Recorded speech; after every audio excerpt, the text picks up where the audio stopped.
Had people tell me this, that after you learn a foreign language, the way you understand English or Hindi also changes. So I think chaos actually brings progress, Yeah. and planning is just the word that is more soothing than okay, I need to plan. Yeah. Today I realized, I mean the joke was on me because people have that kind of a thing. I never knew it. I think the first 2-3 years, I really struggled with stepping out of the teacher role and then being like the person also managing the team. Okay, this person has introduced this concept, this is the concept. Yeah. And the professors would be like, great, but what's your take on it? How do you think you can apply it? Personally, professionally? How do you think this plays out? Then you are under pressure. Yeah. And your decisions get driven by money. And that's not something I want.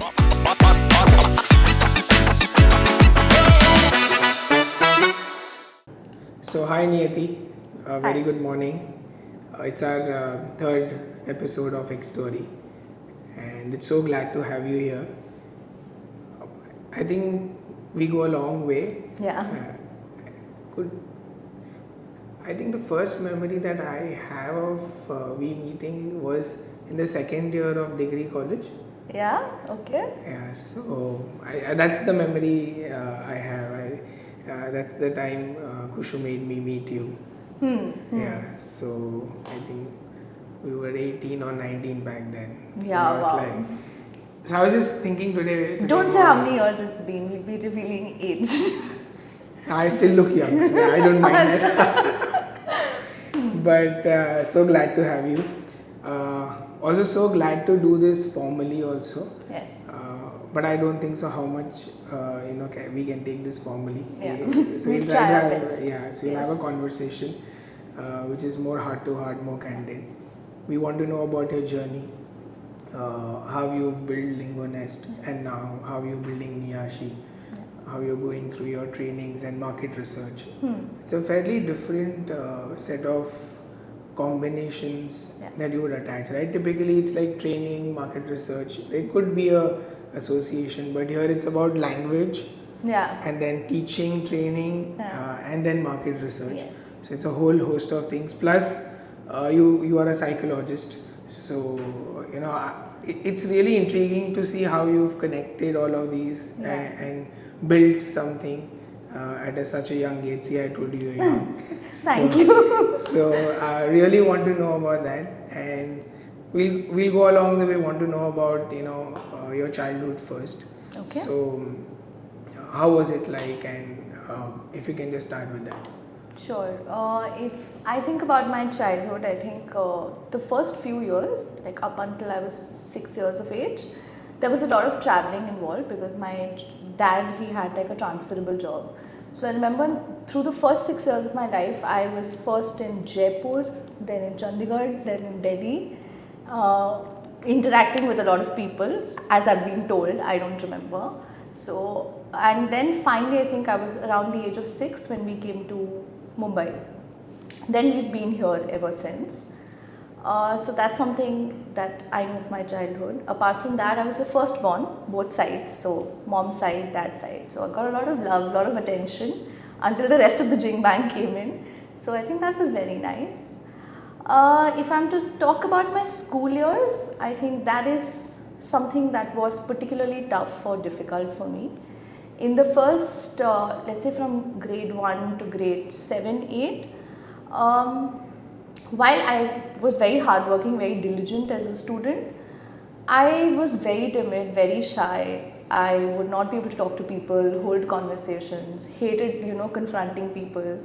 And I just didn't know how to kind of reach out or, have a group or a friend circle. So that was something that was very challenging.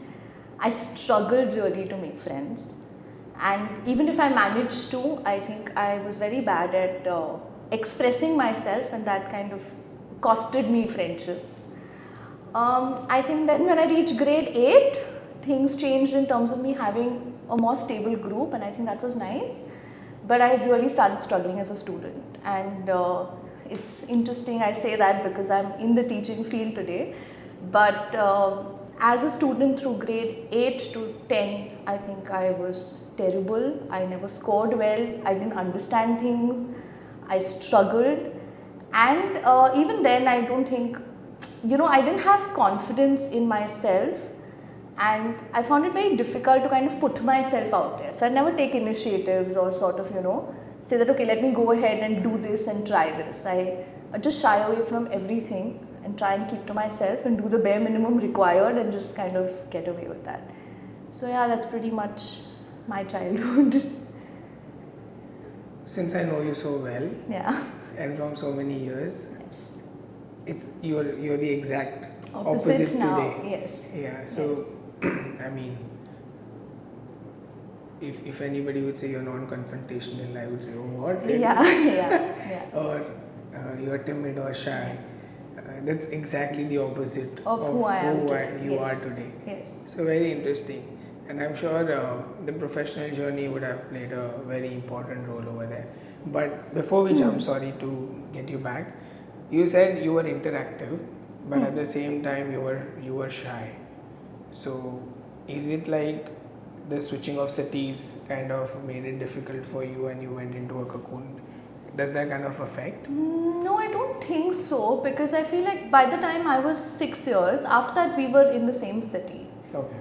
So I don't think that really impacted as much. I mean, if I'm to think of it, but I don't know, there was just a part of me that held back. And Yeah. honestly, I think the change or the shift for me happened when I moved in with my grandparents. So after I finished my 10th, in my grade 12 actually, my parents moved to Dubai. Okay. And I had to stay with my grandparents. And I think that's where the entire switch in my personality happened, because I found so much support in my grandfather. I call him Abu. And I think he just changed my life, like in terms of, giving me the small doses of assurance, confidence. And I think then I started switching over. I also think at the same time psychology happened for me, and I think I really found myself in that subject. I could really connect. Finally things started making sense to me even as a student. Right. And I loved what I was doing. So I think all of that together, and I think his support, because he would keep telling me that, it's okay. What's the worst that's going to happen? Go and speak up. Go and I think that's how it started. Yeah. And then I feel like I came into my own eventually. Yeah. So yeah, everyone who knows me post grade 12, when I tell them that and they've not known me before, they're like, you're lying. And I'm like, no, I'm not. Like, this is really who I used to be. Yeah. And yes, I'm very grateful that I got, for whatever reasons, I had to stay with my grandparents. I think it just worked in my favor. I think looking at the current scheme of things in our country, people really discount that, but the grandfatherly or the grandmotherly love is very, very critical from for a young person. Yeah. And it has some very little small nuances which the child picks up. Yeah. And since I have a 4-year-old, even I can see, that when my mom takes care of my son, it's a very different way. There are life lessons plus there's a lot of love. So it's a very interesting combination. Yeah. So really happy to hear on that front, and that he could make a difference in your life that way. Life changing. Life in one word, yeah. I don't think I'd be the person I am today had I not got that chance to live with him. Yeah, and I think the thing that you said, okay, what is the worst that can happen? Yeah. So at Ekvity also, a lot of times when we approach things, when we try to build things, we are like, ज़्यादा से ज़्यादा क्या होगा? Yeah. So and my wife keeps telling me that think of the worst possibility, and if you can take that, then go for it. Then go for it, because any of it along the way will be fine. Yeah. So that is life changing, and I think it's one of the key elements to have as an entrepreneur, as a principal as well. Yes. So 12th, you said you started living with your grandparents, and then you found your calling with psychology as a subject. How were your primitive years before 12th, and then we'll jump on to that side of the very interesting story from since then you started building a lot of things in terms of your bonds with friends, because you were shy. Yeah. But as I've known you personally, you have a lot of friends. So you've built those relations post your 12th, or it's been always? Yeah, I think more so post grade Okay. 12, because I think prior to that, I mean, I did have friends, but I was part of a group, and I felt like back then in school there was a strong need to be accepted, to be part of something, and in the process I feel like I have said things, done things which were not necessarily something that I wanted to do very naturally, but I just felt like I have to do this to get the attention, or I have to do this to be accepted, you know, to be liked. So I think that need was so strong. What changed post 12? A lot of my school friends are my very close friends even today, and they were my friends back then, but I think the relationships really changed, because post 12th I think it was more about this is who I am. And I started becoming more and more comfortable with who I was, and I didn't feel the need to necessarily do things only to be accepted. Just fit in. Yeah, and I think that really helped, because the people who accepted me that way, I think then those relationships became really beautiful. Beautiful. Yeah. So I have friends from like grade 1 till now. Like we've known each other since grade 1. We became friends maybe in 9th, 10th. Right. And then it's continued all. You went to the same school? Yeah. All along? Yeah, so I'm talking, from grade 1 to 10. That's what I'm saying. So actually it was only till 6 years that there was a lot of shift. Right. But after that there was a lot of consistency in life in terms of where I was. Right. So now let's come to post 12, which is the most interesting part. So which college did you go to? Niyati Bapat. Okay, so you did your junior as well as degree from Niyati Bapat. Yes. Interesting. When I met you. Yeah, that's when we met. Yes. So yeah. When did you realize you wanted to do psychology as a master's or as a degree option? I think that I can't point to one moment, but I think from the day, which was grade 11, which is when I picked up that textbook and started attending the classes, I think slowly something was shifting in me. And I was just like, I like this, I enjoy this, I would keep talking about it. I don't think before that I ever felt excited about a subject, or I want to go out and talk to people about, what I read about. Which is your favorite subject in school? In school, I didn't have a favorite subject. No? I was like, no, I didn't. I had some fantastic teachers, so I would really enjoy my Hindi class because I loved the teacher I had for Hindi. Okay. I hated math as a subject, but I had fantastic teachers for math. Yeah, but I didn't like any subject. I was just pushing myself and getting. So you back. took arts? That was in college. In 11th, but up Yeah. until 10th, I was doing science. I don't know why, but I was. What was the drift towards taking arts? It was actually that I was very sure after finishing my 10th that I'm not made for science. Okay. That was the drift. And Commerce wouldn't work because because numbers math is a didn't- problem. and numbers scared me. So I was like, okay, arts karte hai, types. So that's how I went into it. But yeah, thank God that I did. Because then I really after that. So I think again, coming to answering your question, it was never like a moment, but I think slowly it just, and I mean, by the time I reached a graduation, I was like, yeah, I'm going to do psychology. I remember we had limited seats in the 3rd year, and everyone's like, you have to really perform well, study well, do all of that, otherwise you don't get the seat and all. And my mind was like, I've already got the seat, like I'm going to do psychology only, this is going to work out. So a lot of times, as they say that once you find your calling, then suddenly you start hitting the right chords. Yes. You start excelling in life. So your journey in school was not of a great student. But did that kind of change in college? Yeah, absolutely. I was a nerd. I studied a lot. Okay. I loved it. I enjoyed it. And I was like also one of those very irritating students who'd raise their hand up for every single thing. And people like, what are you doing? To ask a question. Or to answer both. Okay. So I was one of those, sitting there and being all there. And so maybe you found your childhood in your degree college.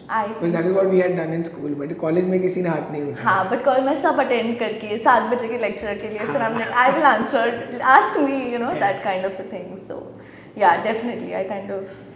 Very opposite memories. I don't think so I've attended college. I think only in TY BCom, when there was 75% compulsory attendance, we had to attend. So, but it's so interesting that, suddenly at the age of 17, 18, you find what you want to do, which I think is still early. A lot of people still can't figure out at the age of 22, 23. And still are confused. And it's good to be confused because then you can explore. But it's so nice to understand that, hey, you found something at 17, 18 where you then going to look at. When was the time then you decided that, okay, I want to do psychology, I am going to do my master's, but even pursue a career in psychology? Was that an option, or how did those things play out? Right. So I think after I did my graduation in psychology, it was quite clear that I'd do my master's in the same space. I didn't know necessarily how that would work out in terms of, the career path that I would choose, because I wasn't sure whether I'd go into counseling or something else, but I knew that I would take this forward and it would be something to do with that. In fact, after my graduation, much to everyone's surprise, I took a drop year. Like, I didn't go for my master's immediately. Okay, what did you do? I took a year to explore in terms of where really my interest lies, so that I could then decide what I want to do my master's in. So I did a lot of internships around counseling. Then I did some internships, in HR. So I was just kind of playing around with different options and seeing what works. That was also the time that I finished my French certifications, and I was also teaching. So I was just doing multiple things, and then I was applying for university as well that time. French was a subject you had in college? In college, yes. That's the first time in 11th that I had French, and I really liked it. But does degree have French? Degree had only in the first year. Okay. And then it was done. So then how did you even take that journey ahead? So I enjoyed the language. It was a lot of fun. And I still remember, again, this all thanks to my grandfather. I came back home and I was like, I researched a little bit when I was like, okay, I want to take this further in some way, some form. And that time I was told that there's Alliance Française, and that's an institute you can go to and get certified in French. So I came back home and I was like, I want to do this. And when I was talking to my mom, she's like, why you unnecessarily, adding stress, focus on your psychology. You're saying there are limited seats, you need to study, prepare for that. So let's just, keep our focus on that. Why are you trying to do all of this? And I don't see how it's going to add up. Yeah. And she was right, because she was also like, don't take too much pressure, because of course I've struggled as a student in school, and she knows that story and she's away from me. Then I was chatting with my grandfather saying, but this is, on my mind. He's like, okay. He's like, you want to do it? I was like, yeah. So he's like, then do it. Don't think about how it will connect, how it will help. Don't get into all this. If you feel like it's something you enjoy doing, do things you enjoy doing. So just go and register for it. And it meant very long days for me, Karanchi, because college would be 7 to 11. Then we had some internships, some pieces that we had to pick up with psychology. You had to do additional things. And my course used to be again 6 to 8 in the evening. So there are days I've left at 7 in the morning and come back home at 9 in the night. Okay. So, of course, those were the days when I used to go to Kushali's house to eat lunch and, other friends' house, because I was like, we need to fill in these gaps. With all of this. But so French also happened pretty naturally? Very naturally, very organically. Okay. But you were never interested in the language in school. But Hindi was... School I didn't have French. I had it in college. Yeah, but then Hindi you always liked. English also I actually liked. Okay, so I was very scared of my teacher, but I liked English as a... So I think I had that thing for languages and stories and... You read a lot of books when you were young? Not in school, but after that I read a lot. What kind of genre? So now I read majorly philosophy, psychology kind of books. I didn't stick with fiction for too long, but majorly like philosophy and psychology related books. Interesting. So you took a break here, but then I think you went to UK for your master's. So you did your master's in? London School of Economics in Organisational and Social Psychology. What is that exactly?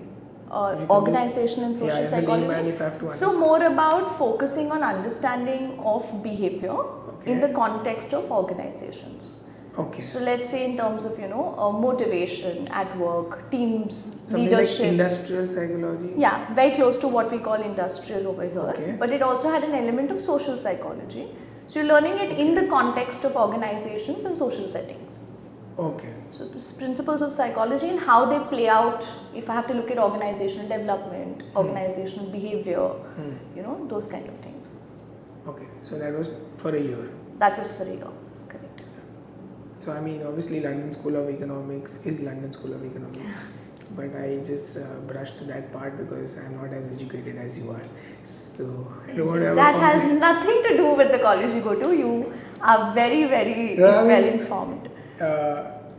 When you're young, you always think of going to a great college. It's an aspiration. A lot of people have, but not many make it. So it's something which is commendable to go to LSE and then do your masters. Thank you. Interesting you say that, but that's the thing. I never had such a dream. Yeah, that's why you could achieve it. Because in school I was like, I have to get by. Yeah. In college I was like, now I'm finally enjoying something, let me kind of stay at it. I never had any dreams of going to any big college or even going abroad to study. Wow. It was just later that it happened. And I'm telling you, I was very shy, very timid, very scared. So you will not believe this, and it's funny, and I don't know why I'm saying this, but it's coming very naturally because I'm talking to you. I had never slept alone in my life up until I went to LSE. Okay. Because my sister and I shared a room. And I was very scared of sleeping alone. So when my sister would go for sleepovers, I would go and sleep with my parents. Like I'd put a bed down and I'm like, I'm sleeping in your room. Okay.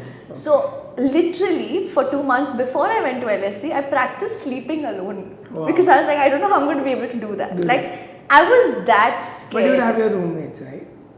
Flatmates, yes, but the room is still yours. Okay. And I had never ever been in a space on my own. How was that experience? LSE? Yeah. Again, I think it was brilliant. And I mean, there's no taking away from the kind of things I learned on the front of my education and, concepts and the way they teach and, the way you're expected to study and learn. I think that's fantastic. But I think more than that, what it did for me at a personal growth level, it was, I don't know any other experience that could have shifted me as much as that did. You would term this as life changing again? In many ways, yes. Yeah. I think so I've also realized this about myself. I have this tendency to put myself in uncomfortable situations. Okay. Because people will say that, I'm telling you that I couldn't go to sleep on my own, right, and stay alone at home. Right. And then I took this decision, and my sister also why are you doing this? You're not going to be comfortable, but I don't know. I have this tendency to say that, okay, let me just push a little bit and see, what happens. Yeah. And then, it's always worked well. Not to say that year wasn't hard on me. Right. I really struggled. I would call my parents, I'd call my parents at all odd hours, crying and complaining that why did I choose this? Why am I? Because the education and the studying, learning approaches are very different there. So when you go there, what just hit me, If you can just briefly elaborate on that, how is it different? It's very application based, right? Okay. So here when you are studying, there are a lot of frameworks, there are a lot of okay, you're expected to learn this and you'll be asked questions on this, and that's that. But over there it's every time I'd say okay, so what do you want me to answer, or how would you want me to answer a question like this? The response would be, how would you like to answer? And I'm like, what? How does this work? So it's, you're challenged, you're asked to use your thinking and apply it. Right. And apply concepts, which I had never done before that. Okay. So I think that was a little and even your papers, there's no okay, name the following or 5 things, no. Apply this is an issue, this is a problem, all the theories we've learned, apply the concepts to solving this problem. Okay. So you're in your exam also it's all application based. Application based. Whatever you've read through, it's more on the interpretation. Yeah. Nothing on the subjective side of just filling in those sheets that we used to do in school. Not at all. And it's your understanding, your take, your thoughts. I think that was one of the first times when I was asked, so what do you think about this? Okay. And I'm like, I'm supposed to have a point of view on this. I didn't realize. Because when they spoke about theories or concepts and they asked questions, the tendency for me was to answer the question. Okay, this person has introduced this concept, this is the concept. Yeah. And the professors would be like, great, but what's your take on it? How do you think you can apply it? Personally, professionally? How do you think this plays out? And I'm like, what? Like, okay, my mind didn't even go there, right? So I think that way it was challenging, but it really brought on a fantastic perspective on learning. Yeah. So I think I'm stuck on one thing. You said giving your point of view. And that was like the first time where your point of view was asked. Yes. Kind of happens to a lot of us since we come from families who really take care of us, pamper us. Yeah. The head of the family takes the decisions. Yeah. Having to first have your point of view asked at around 22, 23 to now doing entrepreneurship where it is only your point of view and because you are a single founder and a proprietor. Yeah. How has that journey been? Like, I mean, it's been 10, 11 years since then, but it's a big change. Yeah. And now to just being the sole person having a point of view and opinion and taking decisions, if you can just touch upon that part.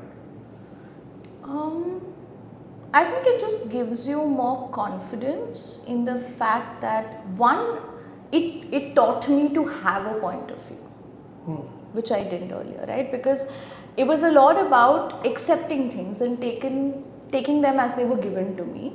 Right. I think that educational experience taught me that I'm supposed to have a thought about it.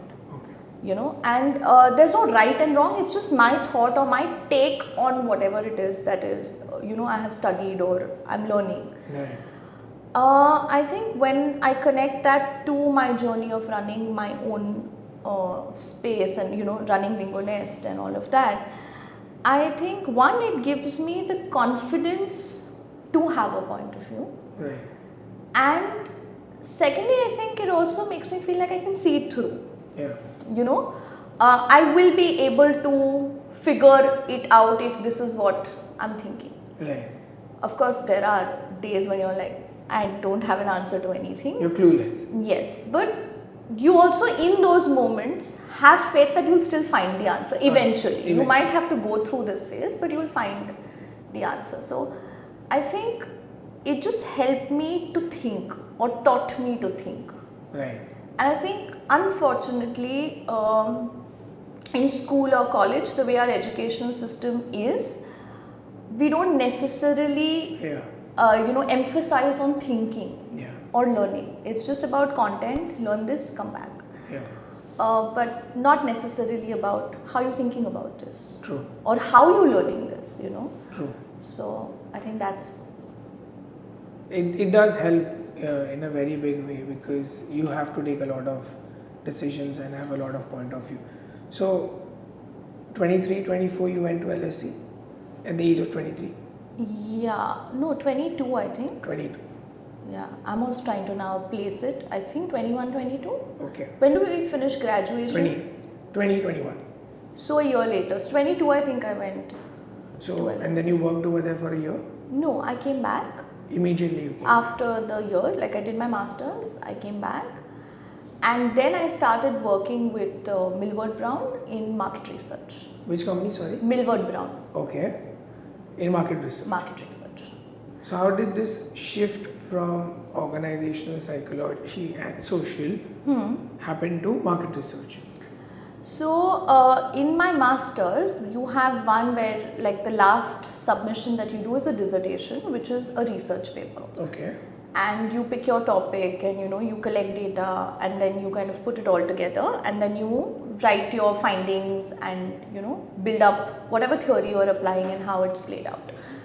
It's in that space that I really enjoyed doing research. Okay. So again, I mean, before that I didn't know how to think. and now I really enjoyed that process of thinking and putting things together and connecting and making sense, finding themes, all of that. I think that was something I enjoyed. So your dissertation paper was on? It was on, I can't remember now. It was on a concept of power by this person called Foucault. Okay. Something about power and how power works. And the idea was basically about, they had like this whole prison system, I think, where all the prisoners were in the middle, and then there's a tower from where you can watch. Now, eventually what happens, I mean, this is just as loosely as I can remember it, is you're told that there's a person in the tower, right? And you're being watched as prisoners. Now, eventually, there may not be a person in the tower, but you've internalized the fact that you're being watched. And therefore, how your behavior kind of comes through. And its application, I think, in many ways to organizations from a performance appraisal kind of lens, because then as individuals, when we have no self-rating and things like that, that's in many ways that I'm internalizing how I'm going to be assessed and then putting down so a connection between that piece, something like that. That's what I vaguely remember. No, interesting. I mean, I just wanted to know that what was the research on, and is there a connection towards market research or? No, but I think it was the idea of research that kind of got me going. Then when I came back, I remember I did an internship also in HR actually for a brief period of time, and then I moved into. I didn't really enjoy it. So I was like, okay, I'm not going to do this. And then I applied. I spoke to a few people in terms of, what are the options for me when I've done this. And then my dad's friend, she was in market research, had been in market research for many years. And when I spoke to her, I was like, okay, this sounds interesting. So I applied. In fact, Millward Brown was the first company I applied to. And it sort of worked out. So I was then there. And it was a fantastic learning curve for me at Millward. How long were you there? 2 years. 2 years I was working with them. I continued consulting with them for 2 years after that also. After I quit and I started LingoNest, I was still consulting with them. So this is around 24, the age of 24. Yes. So what are the sectors that you researched on in Millward Brown? So I worked, so the clients that we worked with were majorly Hindustan Unilever. So for all their products, in terms of a lot of ad testing and how the ad would be received, should they go ahead, what are the switches you make, what will appeal to the audiences, a lot of culture pieces that I did. And we used to work on with Coca-Cola. So those were the big accounts that I worked on. Actually only the 2 accounts that I worked on. So basically FMCG and food. Yes. Okay. So for 2 years you did that. Yes. And then at the age of 26, you founded 25, I think. 26. Yeah. And how did LingoNest happen? So, okay. And now, so you are also in your 10th year, you're done your 10 years, sorry. 9, now in the 10th year. Now in the 10th year. When did you found LingoNest? 9 years ago. No, date? 31st March, year, I don't recall. No, if you're in a 10th year, then obviously 2016. 2016. Correct, yeah. Right. 2016. 31st March 2016. Yeah, you see how my math is still messed up. No, that's okay. So you're in your 10th year, so you got it right. Yeah, in our market, they say that it's okay to be vaguely right than precisely wrong. So you were vaguely right. Okay. So thank you. Yeah, so 2016, LingoNest happened. Correct. How did that happen? So again, I mean, every time that someone asks me about LingoNest, I always say this, that it wasn't planned, I didn't choose it, and in many ways, Karanchu, I feel like LingoNest chose me. Okay. So I was in my job and I was, at Millward Brown, and I was very happy, loving my work. I was learning, I was getting a lot of great opportunities traveling, so it was not like I was looking for anything else. When I was going through all of that, I think one day a few ladies in our complex in the building happened to talk to my mom saying, they've introduced French in school and would you know someone who teaches French? Okay. So then mama comes home and she's like, you've studied French, no, all these years back. Use it, put it to some use. Why don't you use your weekends to teach? And very casually she kind of said it. I was like, not a bad idea because my job was Monday to Friday. I was not really doing anything on the weekends. I'm like, let me start. So I said, okay, give me the number, I'll call these people. So I contacted them. And I had teaching experience before that also because I was teaching since I was in my second year of college. I was teaching French. Okay. To college students, to, younger than me, grade 11, grade 12, I was teaching. But you joined Alliance in? I joined Alliance in first year of college. By second year end, I had already finished my... First year of junior college? First year of degree college. Okay. By second year, I think towards the end, I had already started tutoring here and there, picking up small gigs. Okay. So I had teaching experience and I liked it also. So I was like, yeah, why not? So casually took it forward, had 2-3 kids who started coming home. Still remember, like out of my room, like had bought one small table which opened up and you put your chairs, and that's how we started. Now slowly, see, I think also Hinandani as a community is fantastic because if you do good work, I think they are so big on recommending and telling people and helping you out, that they did that. And I think it was like 2 or 3 months, 3 students were 10, then 20, then 30. I was running batches now very slowly. And I think within a span of a year, I was 60, 70 students in, getting closer to 100 eventually. And you left your job? No. I was doing this on the weekends. I managed to pull someone in and asked her to help when I would not be there because I also used to travel quite a lot. Again, does it come from the fact that you always like to put yourself in uncomfortable situations? I don't think this was uncomfortable, but for me, I enjoyed it. I wanted to do it. You didn't get tired Monday to Friday? I did, but it was good tired. Okay. And I didn't have anything on the weekends. I was like, I'm also someone who likes to fill up my You don't time. like to stay free? I like to stay free but limited time. Otherwise, I'm just like, okay, I need to do something. And this was fun, this was good. So slowly it built up. And then I was like, okay, now I have reached a point where I can't do both. And I can't do justice to both. So I'm going to have to make a choice. Right. And that's when I was like, okay. That's the first time I was like, should I try making something of my own? Might be fun. Let's try it. Right. Until then, honestly, business was not even... because no one in my family has ever done business. It was nothing, not even a thought. Yes, that's like a very interesting part, right? Being the first generation entrepreneur. Yeah, very scary also. Very scary, but maybe across 3-4 generations at least. Yeah. How did you take that plunge and who pushed you saying, okay, Niyati again, go for it? It was again your Abu? No, he was no longer there with us then, but... So I feel like one that I suddenly was like, I might be fun to try something, creating something of my own. So I came home and I started talking to my dad about it. And Papa's like, okay, if you want to do this, then go ahead and, do it. My mom was dead against it because she's like, no, typical drama happening at home. Nia, don't leave your job. Such a good job. You're earning so well. You don't know. Nobody's run a business in our family. Suddenly just pushing you towards this would have gone into a guilt mode for her. That why did I ask you to take weekend tuition?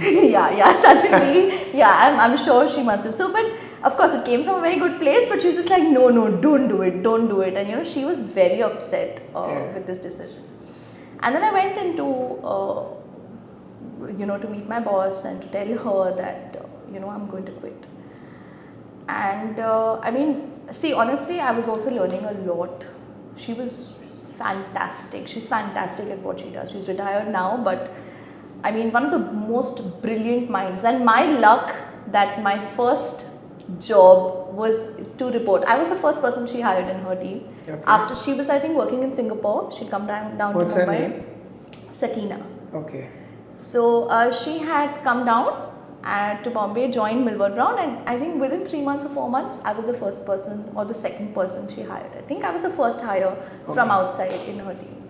So my luck that I learned under, such a great mind and one of the best in that space of market research.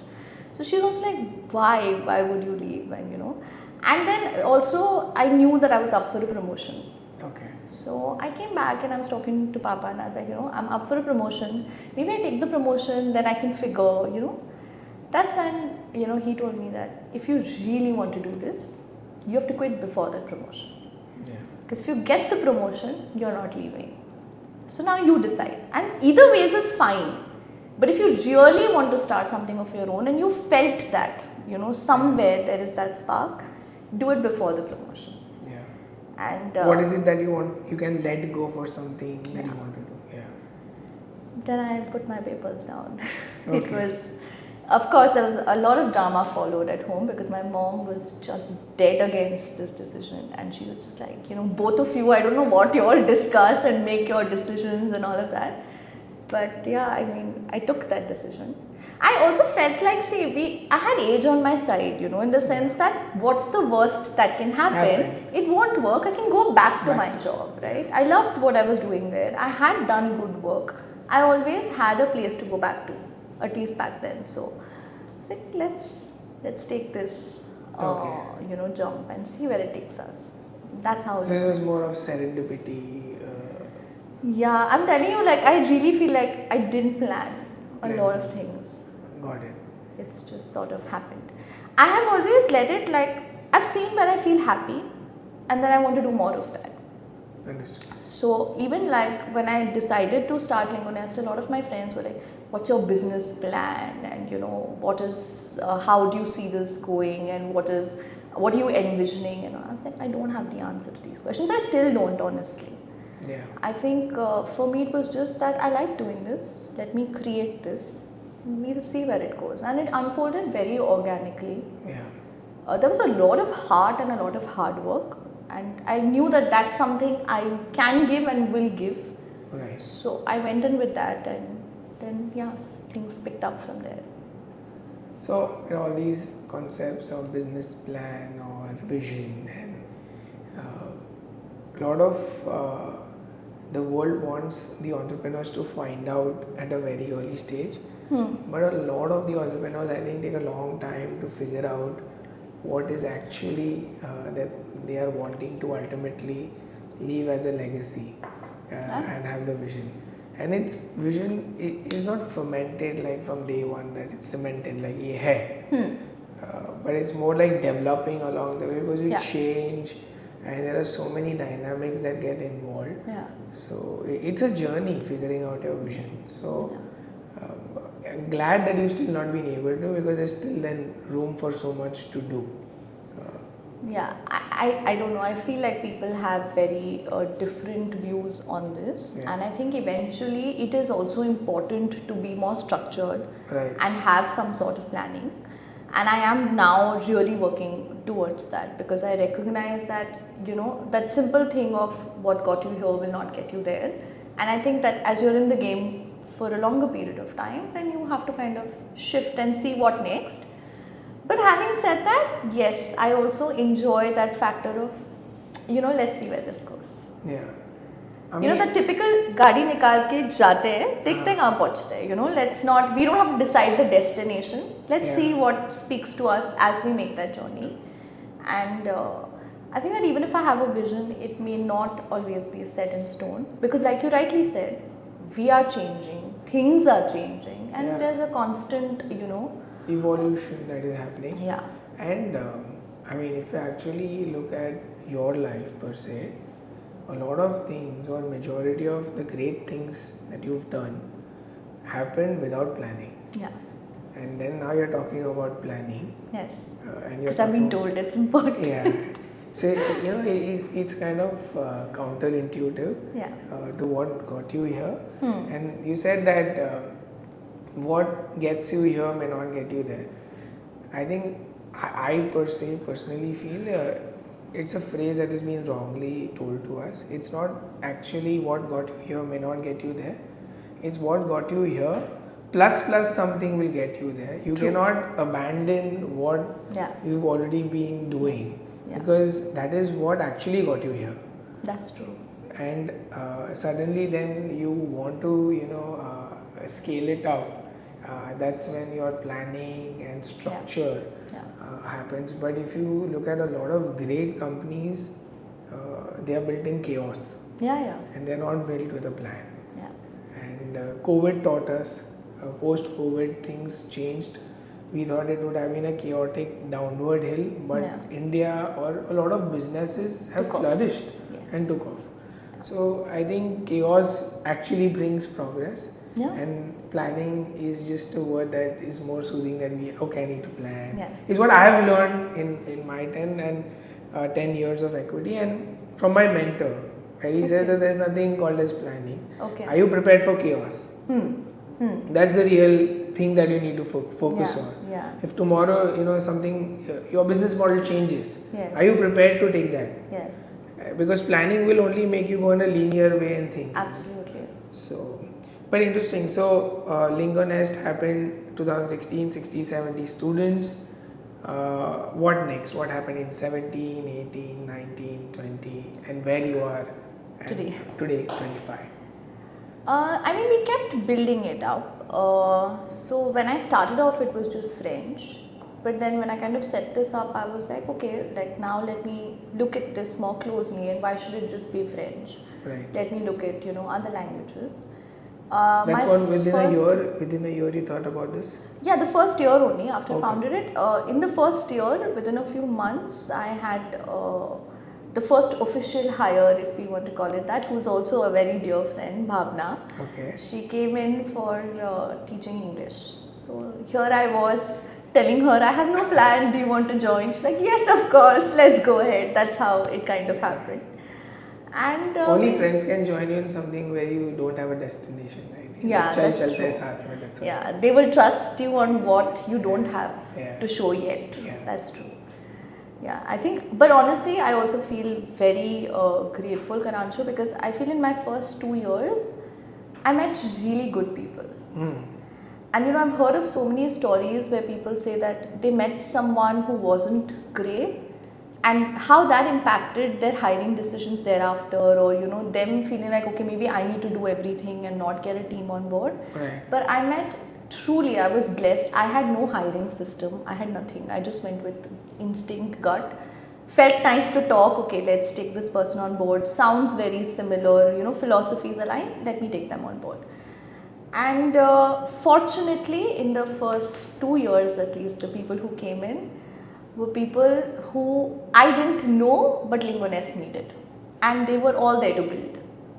Until date, all those who are there, and most of them have stuck out all these years, they always say that, LingoNest is as much ours as it's yours. And I'm like, rightly so, because when it was nothing, you guys actually came in. Some and of them showed are us. with you today? Almost all of them. In some form or capacity, all of them actually. Wow. From the first 2 years, in some form or capacity. Like I said, Bhavna was the first person who was officially hired. She's of course moved now and relocated. So because of the distance and time zones, she cannot be involved. But she's still doing 1 or 2 classes for me. She's handling other things. So in some way, they have been there. So quite a lot of thoughts running around in my head. So when you had these students, were they from school, college, or across the spectrum? So it started with school students, then it built into college. So as our team also increased, and we started offering many more languages. So accordingly we now it's French, English? So now it is French, Spanish, German, Japanese, Mandarin, English, Hindi, Marathi, and Sanskrit. These are all the languages. How many students do you have? Year-round, I think we cater to close to 500. Wow. In different ways, workshops, etc. But we do cater to. And which is the toughest language out of all of these? You want me to answer that? Then Mandarin, because I really, whenever I've sat in a class, I'm like, what is happening here? So, but then you know Spanish? No, I only know French. French? Yes. Okay. But then where do you see the most interest coming out from students? Most takers for Spanish and French. Okay. Even in so we started with, like I said, school and college students, but then it slowly increased into it, being More like a hobby. Yeah, like hobby language. We like it, so we Yeah. want to do it. Then also corporate individuals, because they're setting up a business in another country, Right. so they need Right. to learn the language. So then we started having inquiries like that. We also have like small tie-ups with 3 primary schools across. So then we go and deliver. Yeah, I mean, they want to Pre-primary? yeah, like as young as 3.5 to 4 years, they want to actually introduce the language in a fun way. Seriously? Yes, so we also do those. Yeah, that was my reaction the first time I had the school call me up and say, will you come and teach French in our school? And I was like, okay, like what's the age group? They're like 3.5, 4 to 6. And I'm like, huh? And they're like, yeah, we want to start them young. So it's like, okay. So, I mean, that's, of course, the model is very different. You're doing more songs and just words and, No, but I mean, I kind of connect the dots now because 2 years back, when I went to the school orientation of my child, when he was just about to enter a playgroup, one of the parents said that, what about teaching them French and all? And I said, we are talking about kids in playgroup. yeah. And I was very surprised by that question. Today I realized, no, I mean, the joke was on me because people have that kind of a thing and I never knew it. So, I mean, very surprising. Yeah, but they do it. I think the idea stems from the fact that as children you tend to pick up more. So introduce or start them early because it just kind of gives them that much more exposure. See, children are great learners. Right. Because they have no holdbacks. Right. I mean, one thing that I have learned is if you really want to learn how to learn, watch a child. Got it. Because there's no fear.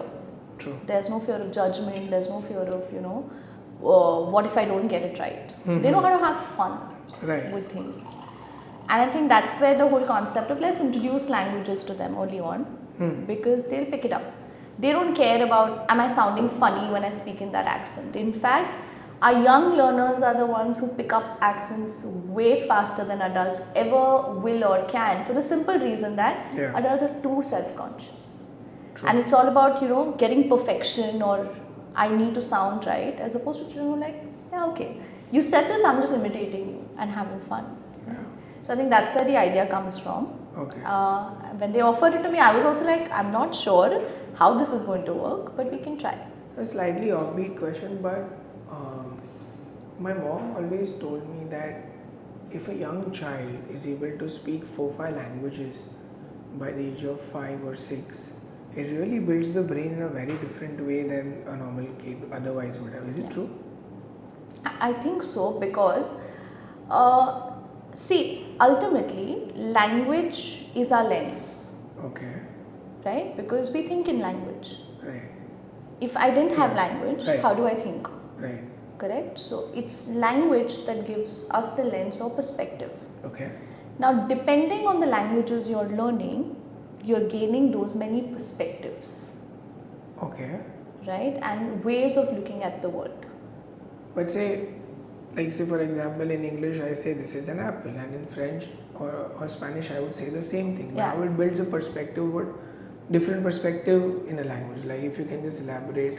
So, how you speak a language, and that comes from the language, context or syntax, etc. Okay, let me give you this example. When we do a certain topic, it's a tense, it's called conditionnel in French. What is it called? Conditionnel. We use it to give advice, okay? Right. And very interesting, that's where I learned this for the first time. How do the French, kind of, in that language, how do you give advice, okay? So you say, à ta place, à votre place, which is in your place, I would do this. Achha, okay. Now, see the shift in how we give advice. You should do this. You should do this. I think you should do this. Do this. Yeah. Versus, in your place, you know what? I would do this. I'm not saying you do it. You should do it. Right. But in your place, this is what I would do. Understood. Now, so how we build language, Yeah. how we speak, are different perspectives on the world. And this would be different in Mandarin and Spanish. I would suppose so. Because it's also about culture. It comes from that, Culture. right? Right. So, like in Hindi, in English we are always saying you. Hindi you have to aap. And what that means, and you being conscious of that, and you know what that connotes. So if I am supposed to say aap to you and I refer to you in tu, what does that say about me? How does that make you feel? So there are so many and aspects to it. Aap builds respect, right? You will not cross a boundary beyond a point. It also means I'm giving, you know, I feel that you're someone I want to give respect to. Probably it gets decoded like that. So I think with all of this, you get so many perspectives, you know, of looking at the same thing. Like in French also we say tu me manques for I miss you, which is literally translated as you're missing from me. Okay. You're the focus of the fact that I miss you, not I miss you. You're missing from me. Okay. And that's such a beautiful, maybe that's why it's called the language of love. Love, yeah, for sure. But I'm just saying, so these are, you know, as you learn these things, you kind of...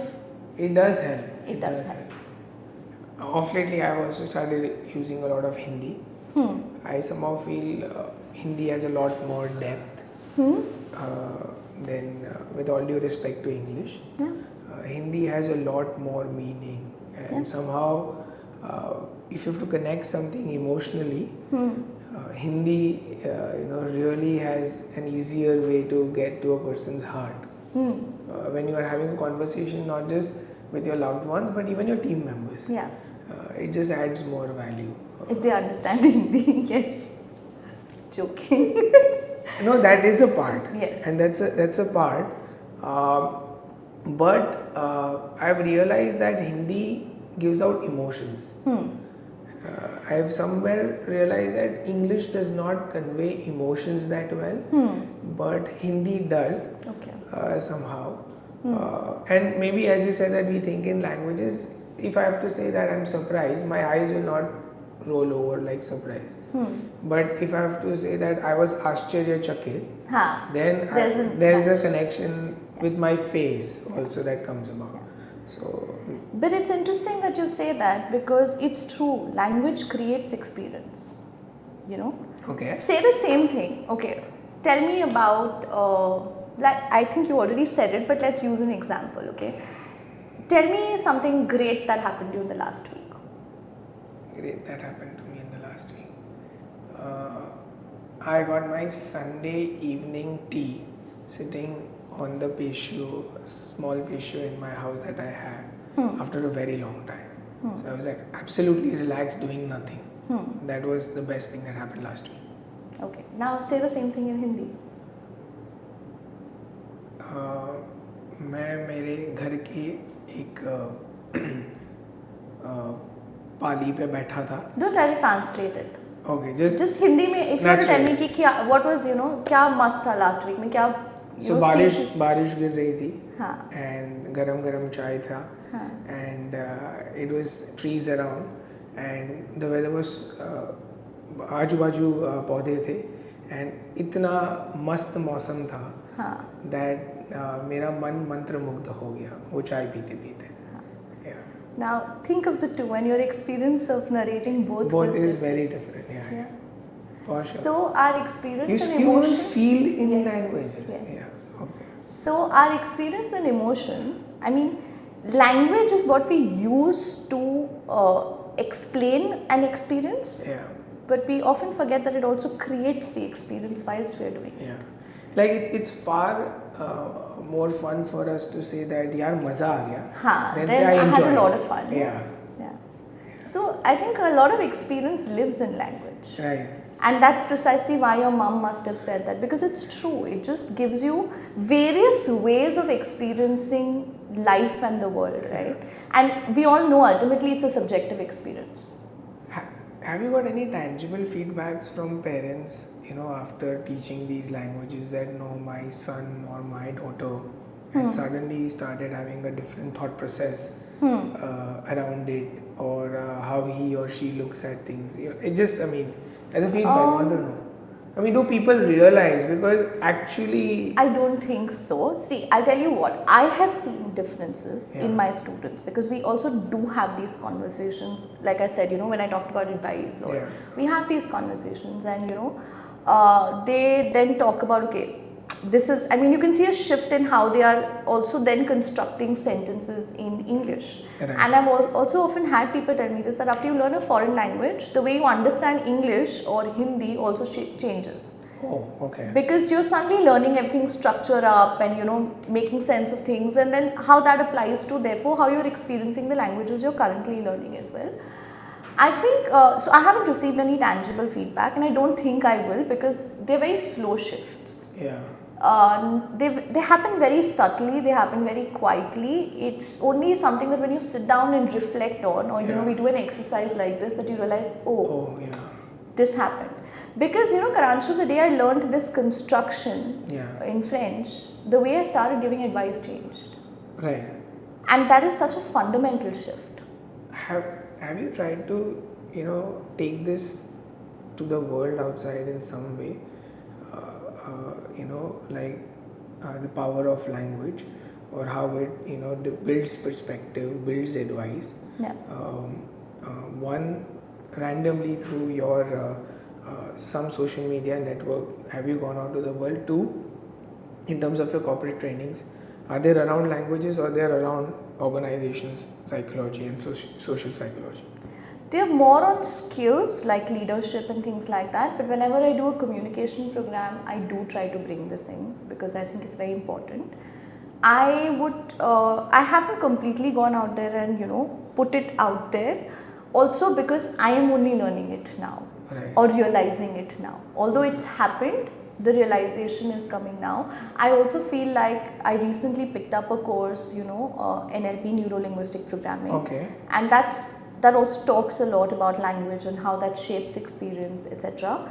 And I think when I went through all of that, also I had a lot of insights and realizations that, oh yeah, this is how it's also shaped my world. So I think I'm also only learning it now. So, but yes, I have already started bringing it in my communication training programs wherever possible, even in leadership. Okay. As a leader, how can I speak so people actually listen to me? And then a lot of it sits with these constructions. You can take a French context and put it up. I don't have to say it's a French context, but let's look at, okay, if we talk about you having a conversation and giving advice to someone in your team member, let's look at how you do it now, and let's see what would shift if we did this. But don't you think, just bringing that French context kind of would bring novelty and bring more connection to just... Could. Just think. Absolutely could. I think it depends more on the context and what that crowd is open to receiving. True. And you have to then kind of, build it. This child thing, actually, I come from I get this experience from a live example in front of me. Obviously, this boy I'm talking about would be 10 years younger, and he used to stay in my building. Now stays in a neighboring building. Okay. Now his father was a South Indian, mother was a Gujarati. But by the time he was 3 or 4, he knew Hindi, he knew English, he knew his native Tamil and Gujarati. And today when I see him, he's doing great things in life. And he's come in an ad. He's with NMIMS pursuing a degree course, doing great things in his career. And that boy, and my mom used to always cite that boy's example. She used to say that his horizon is going to be so great, Karanshu, because he already by the age of 3 or 4 knows 4 languages and he can converse, which is rare. Yes. We as individuals will be able to do it in 4 at this age as well. Yes. But that boy used to do when he was young. So it kind of comes from that. Yeah. No, it makes a difference. So I remember how I said that I had, moved a lot. Yeah. So Delhi, Jaipur, Chandigarh, all Hindi speaking. So my Hindi apparently had become very shuddh. Then I used to when I used to come back to Mumbai and speak in Hindi, I used to be like, why is this girl talking like this? What happened to her? Because, Bombaya Hindi, right? And then my grandparents had a rule that you will speak to, at least when I was young, that you will speak to us in Marathi. Marathi, yeah. And even if I spoke in Hindi or English, they would respond in Marathi. That you learn the language. Yeah. And in school, I did English. So again, it opens up. You know, and you learn it so naturally then, because you're not sitting like with a notebook and making a note. This is how I communicate now. Yeah, exactly. So I want to communicate with my grandparents, you know, with my nana nani. I had to, I wanted to, right? Then that means I am going to have to speak the language. And I think that was such a fantastic route. They didn't apply to any of the siblings, to my sister or my cousins after Only that. to you. I don't know why. Okay. So yeah, but you anyway, were the favorite one. Yeah, clearly. So I benefited, and I think it was a very good. It was a very good rule. What percentage of those 500 people or students that you have would be hobby? What percentage would be academic? See, most of the people learn it with a purpose. Okay. Okay, so I would say about 60% would be either academics or because they have something like going now. Also, education, right? They're going to study abroad in Germany, France, and a lot of universities say that it's good they know the language, at least the basics. It's going to help them get around, right, in the world, in their countries. So I think from that perspective, you know, about 60% would be with a purpose, 65. Remaining would be, you know, hobby. But even with hobby, we have started doing this when we tell them that we're going to still prep you for the certification exam in this language. So if eventually you want to do that, you can do that, because I think that it helps to learn with a purpose, in the sense that it just gets a little more discipline and structure into the learning. Why you are doing that? And I think that why needs to eventually come through. True. Because just on enjoyment to sustain it, you can only go that far. Got it. I mean, I'm enjoying it, so I want to pursue it. So then let's bring more structure to it. And I think that structure helps, you know. Understood. So large part of you today is teaching or training? Large part of your time? I think at the moment would be more training. I would say in terms of me preparing as well. Corporates? Yes, corporates, and hopefully now a lot more open training programs as well. Okay. Because I want to reach out to masses and not just do it in the context of companies. So yes, I think my time in terms of prep, study is more to that. Teaching has reduced drastically from what it used to be, and the plan is to continue reducing it as much as possible, because I want to focus more on the training aspect. So again, a lot of training even internally for the team, right? So the team that we have now in place, and they are the ones teaching, I do a lot of internal training for them as well, in terms of how do you teach, you know, what you can do, how do you connect with students, etc. So it's safe to say that you will remain for the foreseeable future as a tutor in some or the other Yeah, absolutely. I don't think I'll ever be able to let go of that part of me. So even if I move on to doing training and managing LingoNest, I think I will still continue to do 1 or 2 hours, you know, at the very least, because I don't think I'm ready to let go of the teacher in me anytime soon. And it's said that when you teach, you yourself learn quite a lot, because you got to prepare prior for it. One is in the preparation. I also feel in the interactions with your students. There's so much learning, because while I might be teaching the same concepts, children are changing, and at what pace, right, today? So you're always interacting with very different energies, and you're learning so much from that. So as much as your profession or your your entrepreneurship journey is all about teaching and training, I would like to dissect that being an entrepreneur is separate from being a teacher and then being a trainer. Yes. So it's already wearing those multiple hats that you have. How do you manage that? And there will be a lot of highs and lows in the past 9 years. Some that you would want to share where you just felt extremely ecstatic about something, and some where you felt that no, I don't want to do this, I just want to quit. This is it. Nahi hota mujhse. Yeah, I think it's full of moments on both sides. I think as far as managing is concerned, I think I'm still learning it because I think the first 2-3 years I really struggled with stepping out of the teacher role and then being like the person also managing the team. That was something that I wasn't very sure in terms of how to do and how to draw those boundaries, and understanding that if I'm dedicating time to my own classes, I also need to dedicate time to observing people in the team and their classes, because I am responsible for everything that's going out there. Absolutely. So I think the first 2-3 years I did struggle a lot with that. I'm still learning because I need to do that very consciously, and I don't always do that. That okay, now I'm out of teaching mode and now I'm into this, and I think it's not just physically stepping out and stepping in, right? It's also doing that switch mentally and emotionally. Right. So I have to kind of remind myself that now I'm going to be talking to the team as the leader, as the person who's sharing the vision. I'm no longer the teacher in the class, or Right. So I think I'm still learning. I'm definitely better at it than I was, let's say, 4 years ago, 5 years ago.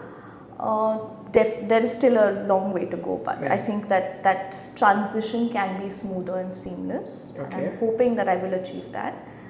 As far as good moments and bad moments go, I think everything, every time we've had a challenge or we've had a situation where like don't know if there's a way out of this, and then you get past that. I think there's so much joy and such a big sense of achievement. You thought of quitting at times, thinking Yeah. Every few weeks I can say when something goes wrong. So I'm also very... Sorry, but you want to take a moment of, since you're married also, how Savya has kind of played a role over there?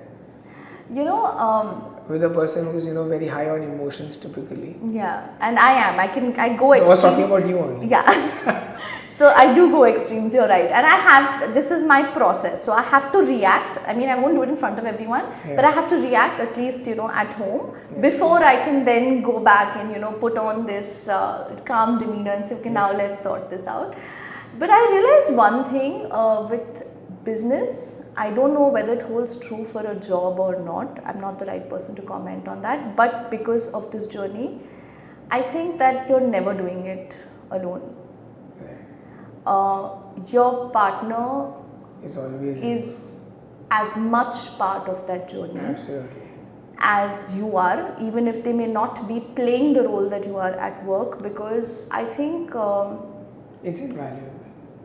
Yeah, and I don't know, I mean, people talk about separating your work self and home self, and I think that's so enmeshed for me, and I don't know if that's a good thing, that's a bad thing, but I am often taking the entrepreneur home, right? And that's not easy to deal with. Yeah. So I think that anyone who's in business should really have this conversation with their partner, because they will be taking on this journey in so many ways. Yeah. And I think that every time you're taking a new step, so also I think that when it's your business, it's so personal, right? Yeah. Like the consequences, good or bad, are yours. Yeah.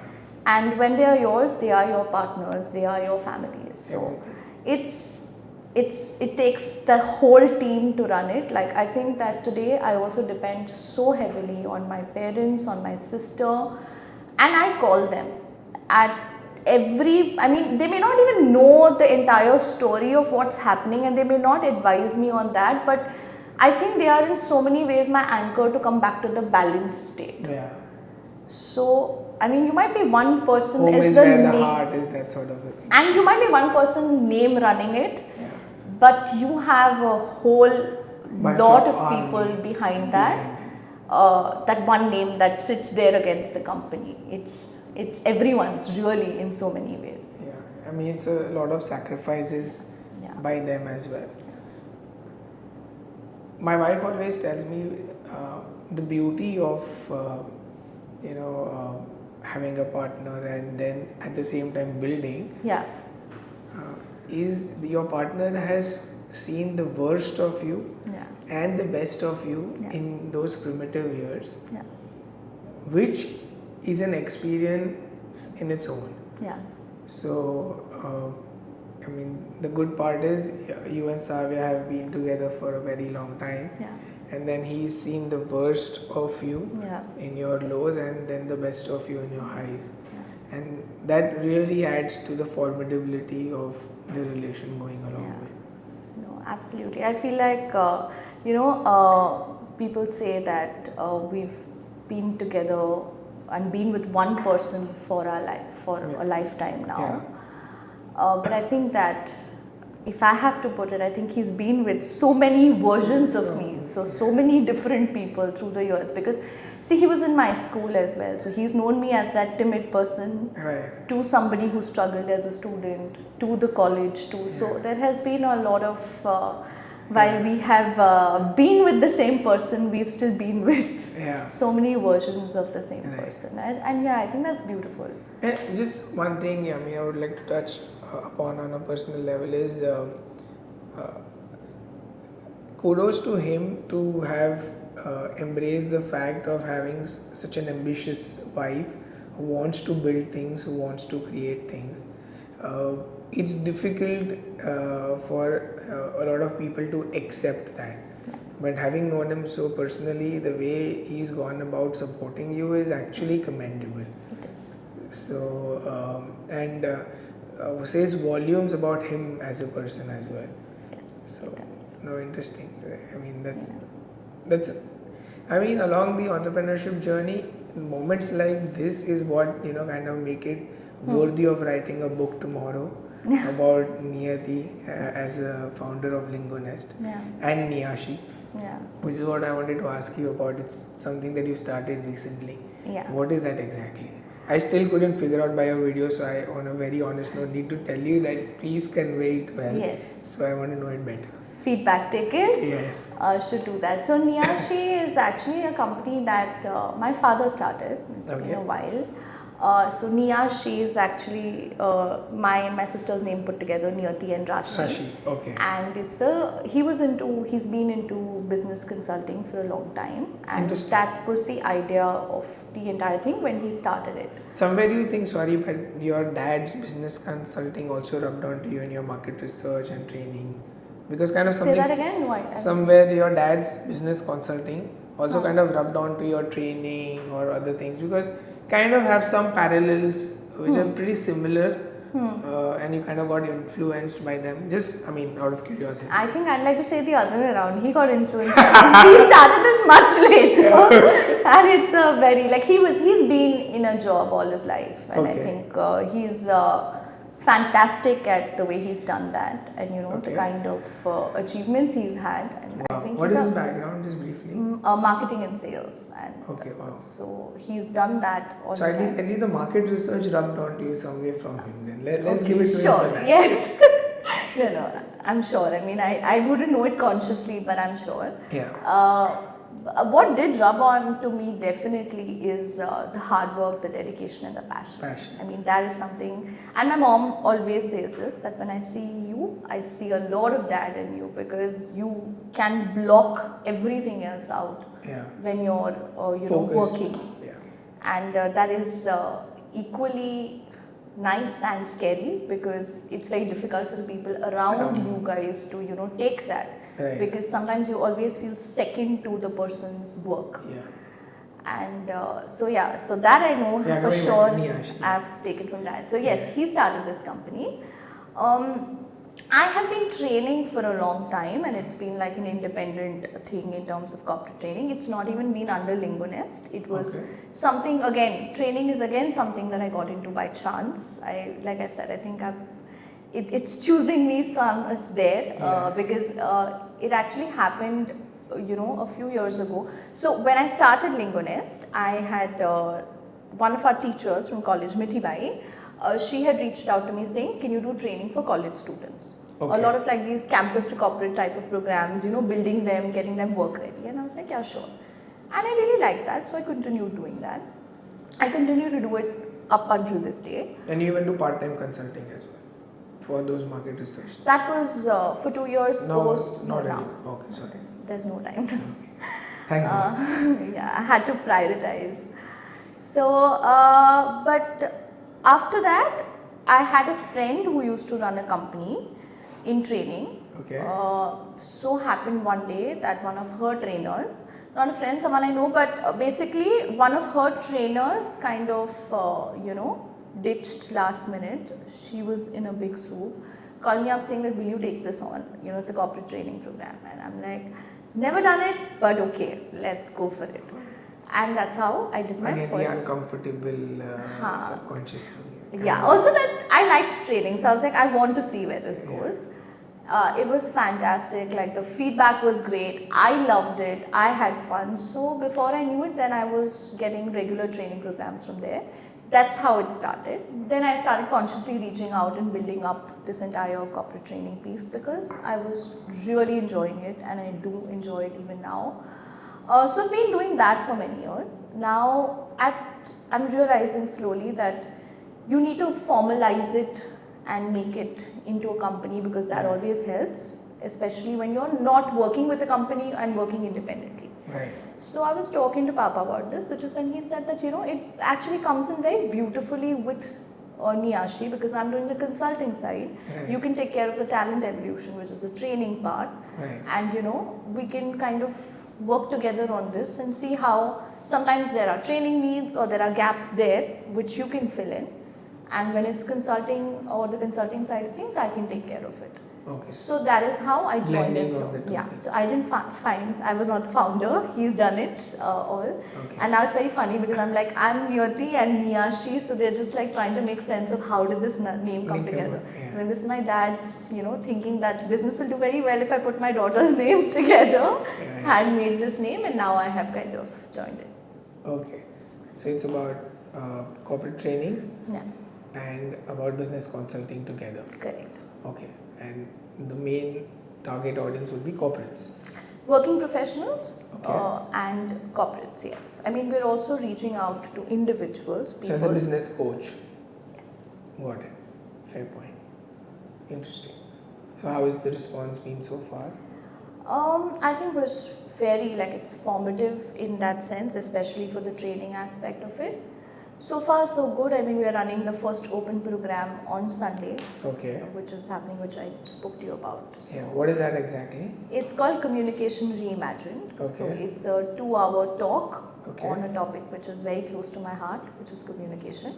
And just the idea of understanding, so it's called Communication Reimagined because it's about busting a lot of myths regarding communication and seeing it from a whole different perspective, and then talking about how we can practice more intentional communication in our life and how that will help kind of shape our life and what follows. Got it. So that's interesting. So it's like a talk by you for 2 hours? Yes. Okay, interesting. And then very stressful. no, I'm just saying that wow, what is in that 2 hours in communication?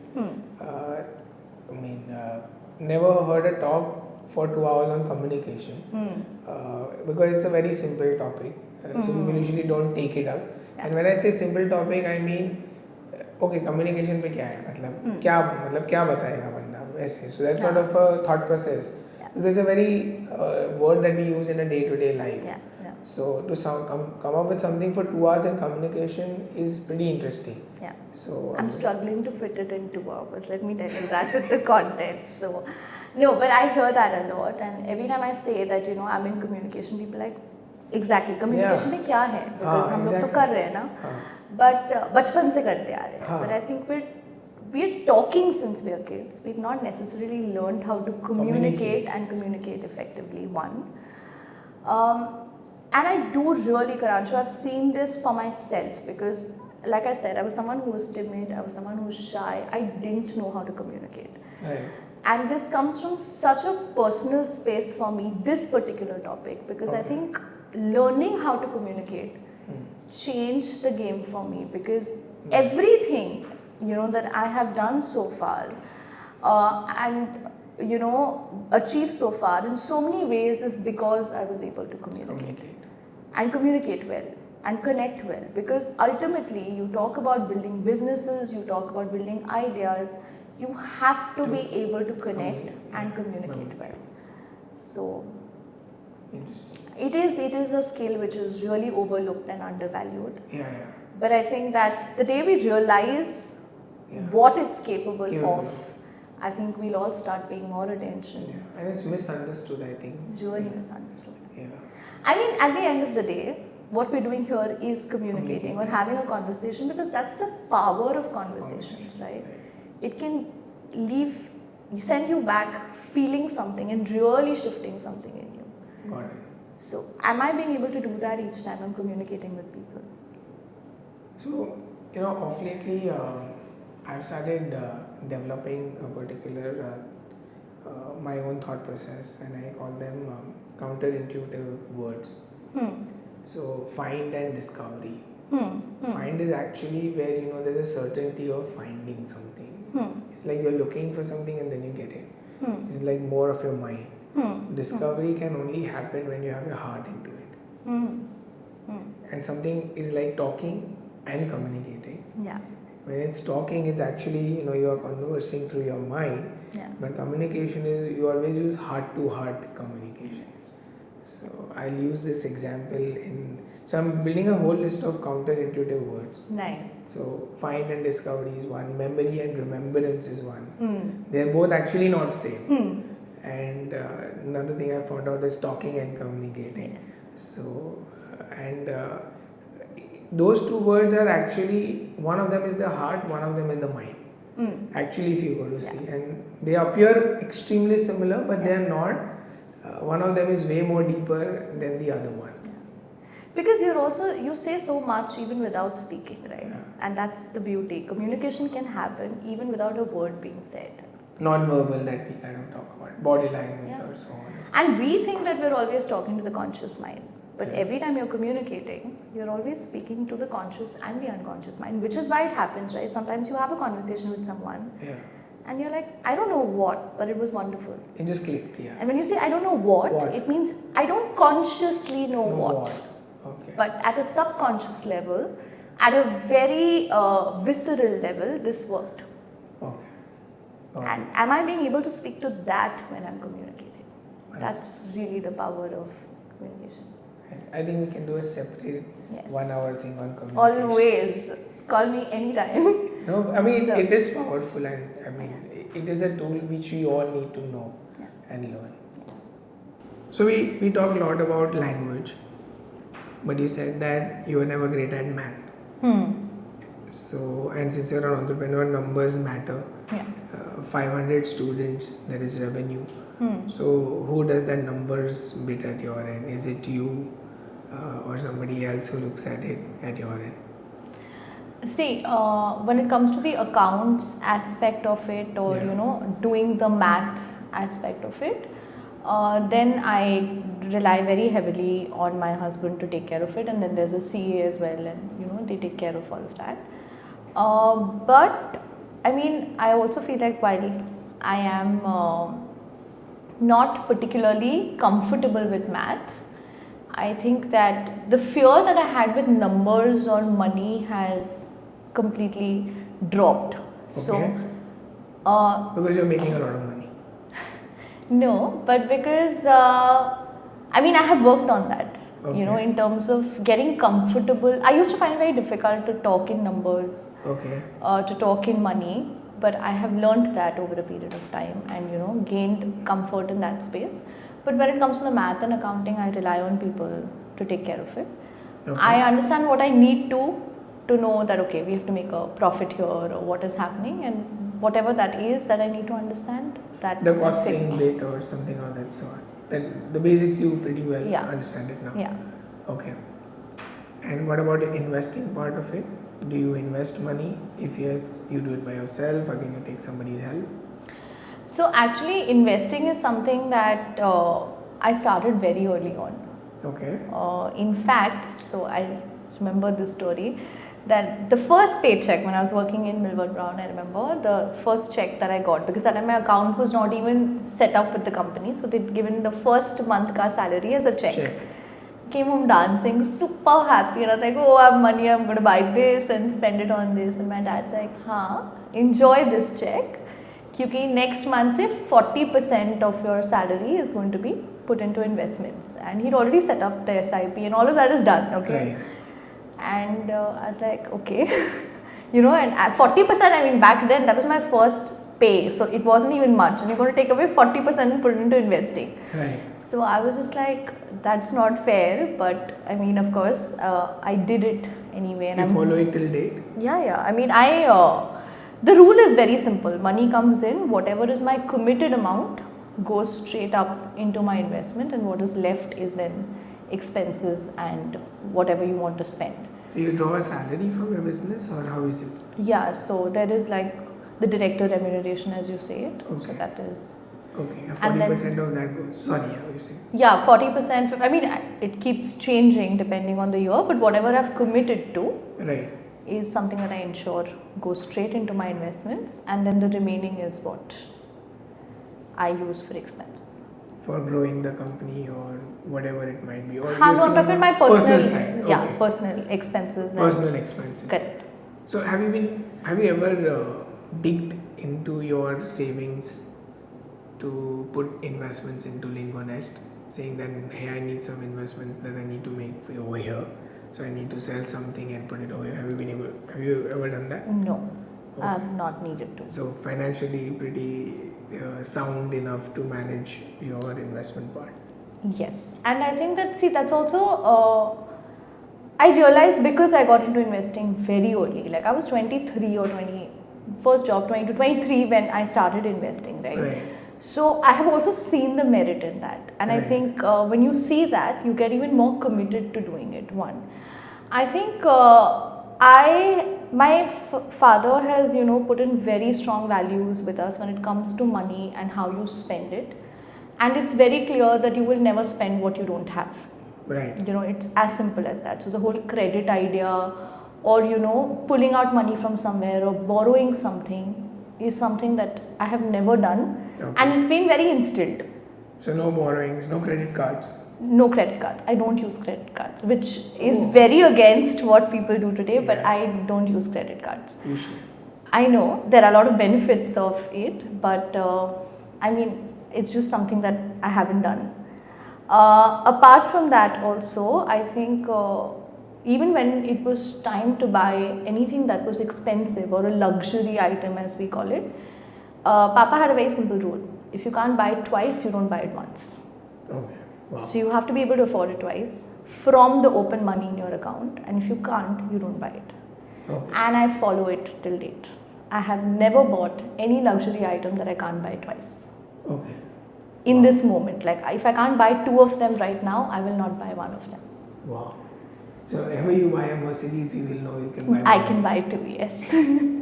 But any other such principles or values that you still have it when it comes to money and finance and investing that you carry from your dad, your family, or anybody?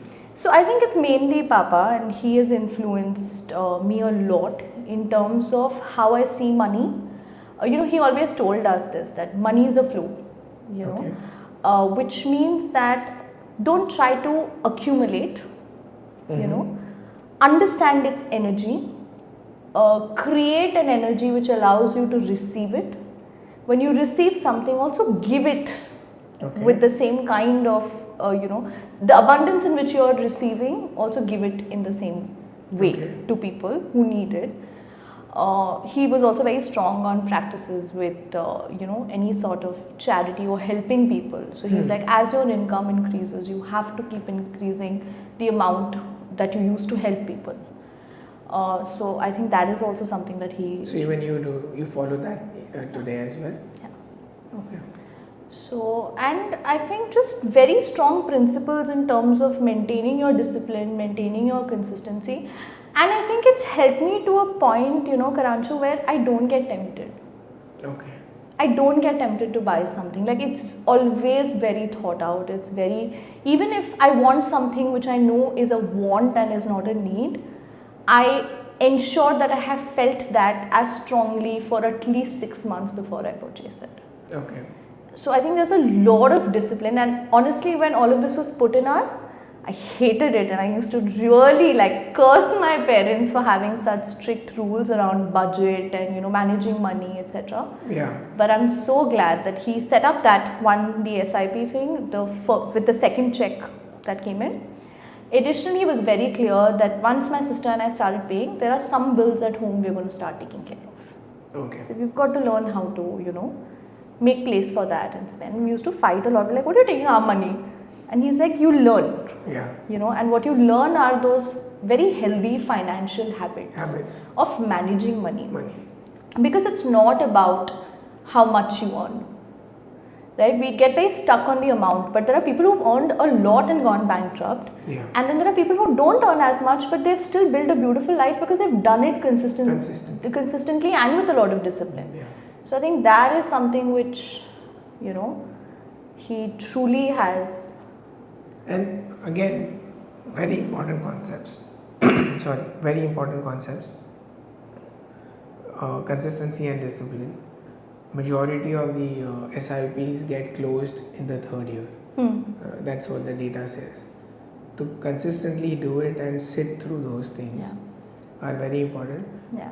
One little aspect also you touch upon, which is amazing, is if you want something, you're okay to delay it for 6 months until you genuinely, crave for it. Yeah. In our space, we call it delayed gratification. Yes. And it is one of the most important things for compounding. Yeah. That you keep on delaying, and then unless you genuinely feel the urge or need to spend on something, you do not. Yeah.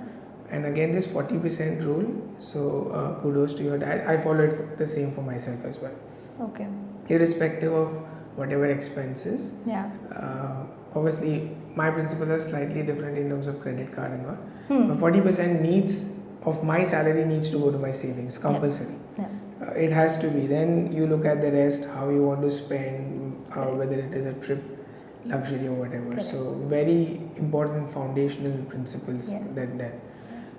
How, when it comes to managing LingoNest's finances, are there any principles that you follow that this is the kind of investment that I need to do to get more teachers in the curriculum, something of that sort that you have as a principle on the professional side?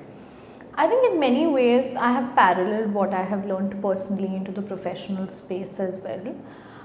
The model also we work on at LingoNest allows that kind of freedom, because when I've taken teachers on board, it is connected to the sessions that they are taking. So the payment is linked to the sessions you're bringing in. Right. So there is really no one as professionals who are hired who are getting paid a monthly salary just like that. So it's clearly linked to, I've taken so many sessions and you're raising the bill for those sessions. Okay. So I think that model is something that has worked for me.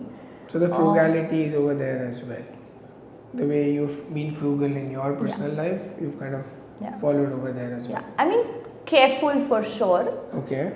And see, also because I don't come from a lot of money.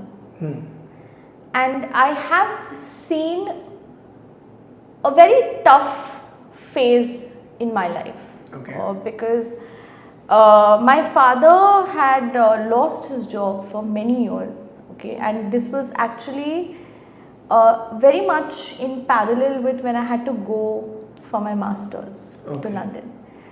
And I still remember that day when I got the acceptance letter. First we were all so thrilled that this actually happened, because LSE was a long shot. And I had not applied for it. I had applied to all my other universities, and then 2 weeks later something in me was like, no, I'm going to apply here also. Again, what's the worst that can happen? So I had sent that out. Rejection would be the worst, And I got the acceptance letter and we were really thrilled. But it was just almost immediately that, when we saw the tuition fees and London as a city to live in, it's not easy, right? And it's all happening when my dad doesn't have a job. Okay. So I was just like, there's no way. Like, it's just not fair to put that kind of, pressure on him. And which is why I was very like, okay, it's okay, I'll let it go this year, we'll try again next year, we'll see what happens. Papa's like, no, you're going. There is no way you're not going. I was like, it sounds very nice and thank you very much, but how are you going to make this work? Right. Because you've not been working. Absolutely. He's like, yeah, but I have saved and I have invested, and this is exactly what I'm investing for, right? And I think that was my first-hand lesson in how you make money work for you. Yeah. And you don't always have to rely on a paycheck or your month-to-month salary. Right. And I saw that firsthand, and I think that was a big lesson for me. And after that, I think, as much as I complained also when he in the beginning put us onto this, it was a very superficial complaint. Like, there was irritation for sure, but deep down I was also sold on the idea because I had reaped the benefits of it already. Yeah. So I'm very careful when it comes to money, because I have seen, a time where when you don't have money or you're going through those difficult financial times, what that can do. So I'm very mindful of that, and which is why I think it comes back to the same principle even in business. Don't spend money you don't have. Always focus on how you're building it up, and you might go slower, which is fine, but make sure that you're not taking unnecessary loans or which then becomes, because I also feel what happens is then you are under pressure and your decisions get driven by money, and that's not something I want. I want my decisions to be driven by passion, interest, what I see value in, and I don't want money to have that control. So which is where I think this very similar kind of principles apply even at LingoNest. Interesting. So I mean, it's really heartening to know this, because a lot of people realize this value of investing, doing it consistently with a discipline, pretty late in life. Glad you realize it from such a tender age, because the compounding effect is now of 10, 11 years. And that's where the real money starts getting made. And when you see that bank balance, it gives you a lot of financial security, that hey, okay, fine, even if I don't want to do something for some time, I'm still going to be living off my investments. So it does add a lot of peace, and what essentially you're trying to say is it buys you freedom. It buys you freedom, which is very important. Security and freedom, because then, like I said, your decisions are not driven by the money. And I think that's very important. True. And then driven by more what you want to do at any given point in time. And not what I need to do because I have to pay this off, or I have to, make this amount because I need to. But we look at credit cards. Yes. So that is something also Papa has been telling me, but I have just been like, I don't want to get into the whole credit card. See, I mean, it's a problem for people who are spendthrifts. But the fact that you know your limits and you've been wired that way, it'll be good to you. So you will not be going into that credit card debt and then rolling. But that's the thing. Like, I don't know if I have access to that, how or what will change. And I right now feel like I don't want to know either. But I know there are a lot of benefits of also. No, I mean, for you, if I have to convince you to something, again, I'll talk about going in the uncomfortable side. So credit card will be uncomfortable. So do it. What's the worst that can happen? A lot of debt. No, a lot of debt. They are also limited at one point in time, which your investments of 10, 12 years will cover it. Thank you. But a few concluding questions, and this is one of the most interesting part, because these are designed by the team, and they really taken a lot of effort. So when I even come across these questions, even I'm like, oh wow. So few of them.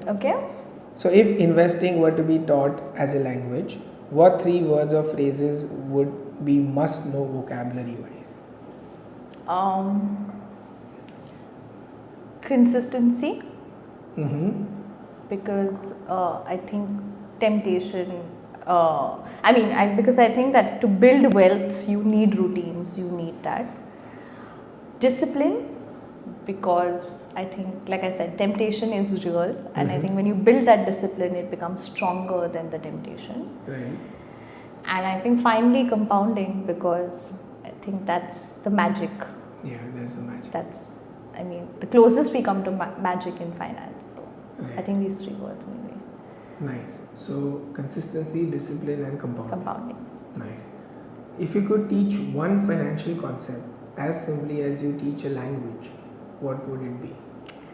I don't think I can teach financial concepts very comfortably, but I think definitely compounding, because it was something that, when my dad explained to me, I was just like, what? It doesn't make sense. But having experienced it and seeing the power of it, I think it is a concept that should be talked about and taught.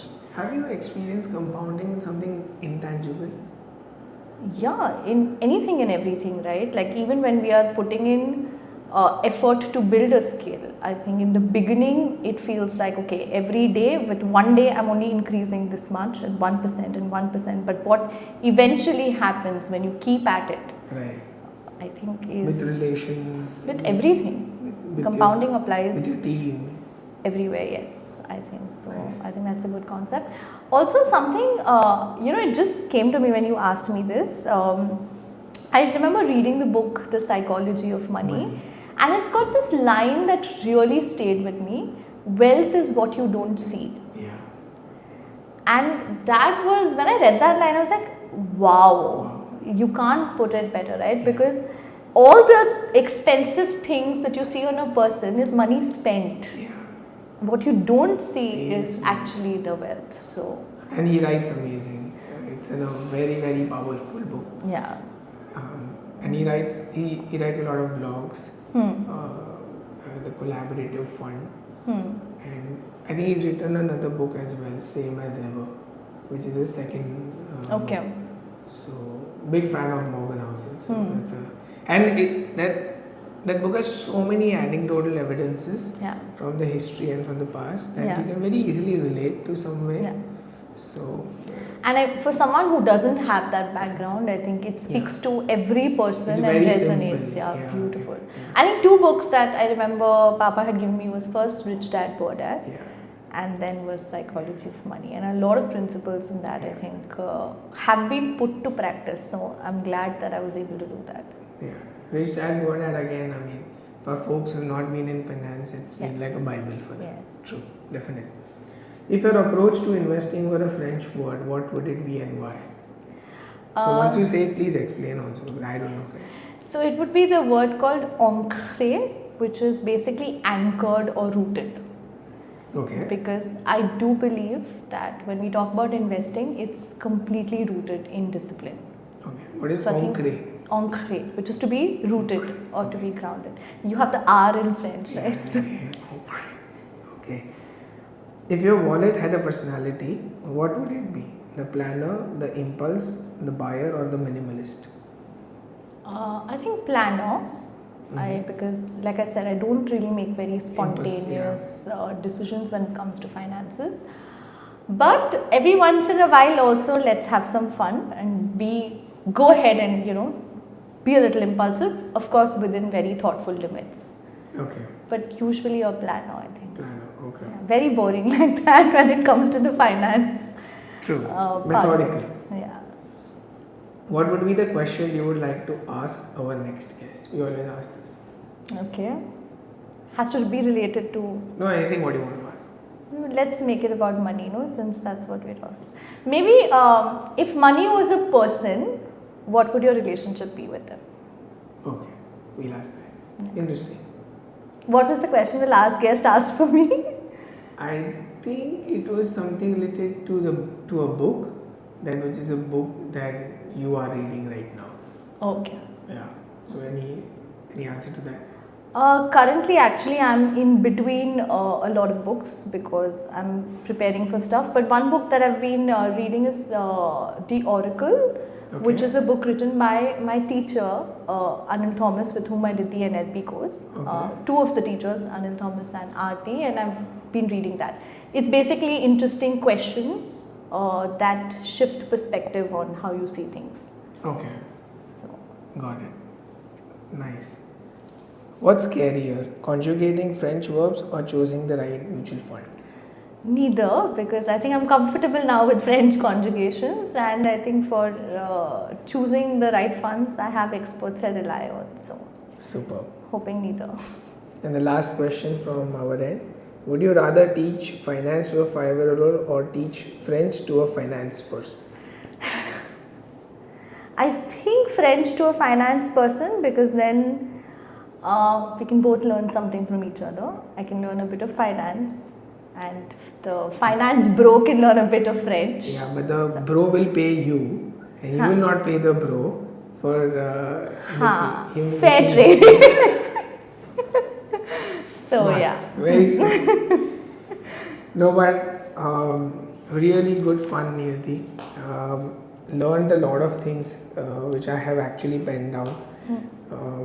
Discipline, consistency, we just spoke about, but something like if you can't buy twice of a thing, then you don't buy once, is very, very powerful.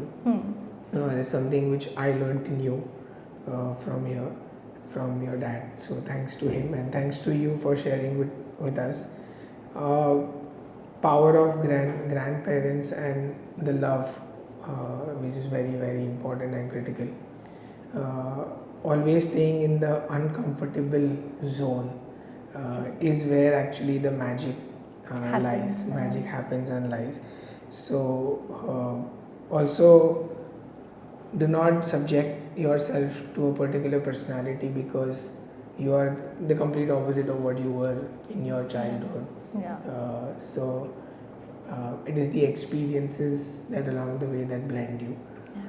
One very interesting thing I have learned, and I think the Hiranandani community part also that you mentioned, that how it's become like now a silo space which is in Mumbai but appears outside of Mumbai at times, and it's become a small community. And the recommendation then, I mean, and kudos to the Hiranandani group to have built something of that. So there are a lot of entrepreneurs that do a lot of tangible things that we can see, but these are something of the softer aspects that really go a long way in creating something meaningful. So that was again a very different learning for me. Power of communication, talking and communication. Yes. I'm going to add you that. can add that to the list. And I'm going to attribute it to you. So thanks to you for that. And the last thing is, very few entrepreneurs talk about building things. In your conversation, I saw at a lot of places you talked about build. So keep building LingoNest, keep building Niyashi. India needs many people speaking many languages. So keep adding them to your repertoire, and keep these financial principles and values what your family has taught you always. Yes. They will go a long way in making LingoNest go to the next level. I really enjoyed, I think, approximately 2 hours of your time. Thank you so much for spending with me. And even when I've known you since the last 16 years, I've not known you this way. So it was a very different side, and it was a pleasure to have a conversation with you. Thank you so much once again. Thank you. Thank you so much for having me.